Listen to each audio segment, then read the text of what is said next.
Alright, Jonathan, closing up. Have a good night.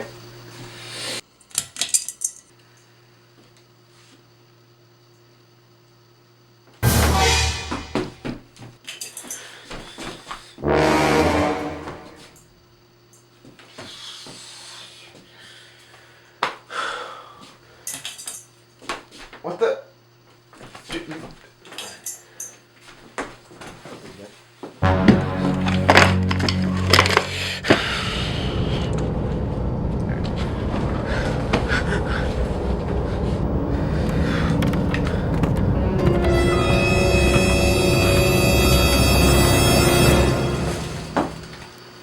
John, are you okay? What's going on?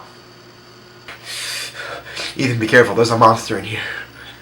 Monster's a little, too much. I'm okay. That's rude. That's harsh. I don't like that.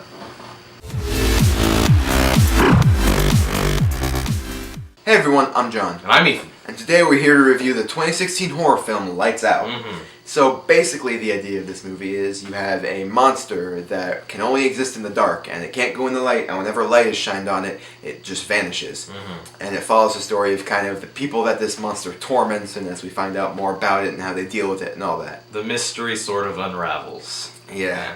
John, I gotta ask, you didn't see the short that this is based off of. I didn't. And this is actually directed by the same director of the short. Mm-hmm. But I actually saw the short when it came out, and I liked it to begin with. I thought it was a really cool concept, and I don't think I've seen anything like that before in a short film kind of sense, but I enjoyed it. I enjoyed the short. Now, seeing the movie, what did you think of that? I think that the general kind of idea, concept, gimmick of a monster that can only exist in the darkness and shrivels up in the light really, really worked for me. Because it plays into a very, this is something you mentioned to me, it plays into a very basic, intrinsic human fear. Like babies, everyone has that fear. Right. Afraid of the dark. Right. And it plays into that, so a lot of these scares are really effective, plus also really clever. Right. Like loud noises, bright flashing lights, the dark, basic fears that every human has. That it's actually really hard to get these scares wrong. Because I noticed throughout the movie that there are a lot of times where it's just mostly the same types of scares over and over. Where it's someone is walking to a dark place, someone is walking to a dark closet or a dark room, and there's always the fear of there might be something in there, and then sometimes it is, sometimes it isn't. And that's just the scare we see over and over. Whether or not it's a good thing, Yeah, this one idea was basically all that there was interesting to this movie to me. This movie kind of feels like a one-trick pony to me almost. This movie does this one thing, this one type of scare thing really pretty well, really effective. It had some good moments for me, but that's basically about it. That's the worst thing. Right. But that's basically all there is to this. Yeah, I thought the movie overall was I thought it was generally entertaining. Because of that. Yeah, I mean, just again, the concept alone it has enough weight to it that it can kind of carry itself. Yeah. But then you see some things sometimes just how bad the acting is sometimes, the acting and the writing. I really felt the acting and the dialogue were pretty bad in this movie. Yeah, I mean, I thought it was fine for the most part. It didn't really bother me, except for one kid that gave a really over dramatic line every while. He always says "Don't worry, they're never gonna hurt us again," and it's this little kid. He's saying things that are too dramatic for his own character. I don't know, the dialogue is definitely pretty poorly written. Okay. It's usually overly expository kind of. Yeah, I mean, some girl's unpacking a box. Oh yes, the person that died in this house, blah blah blah. Right, I mean, that's what the entire middle section of this movie is dedicated to, just really exposition. Yeah.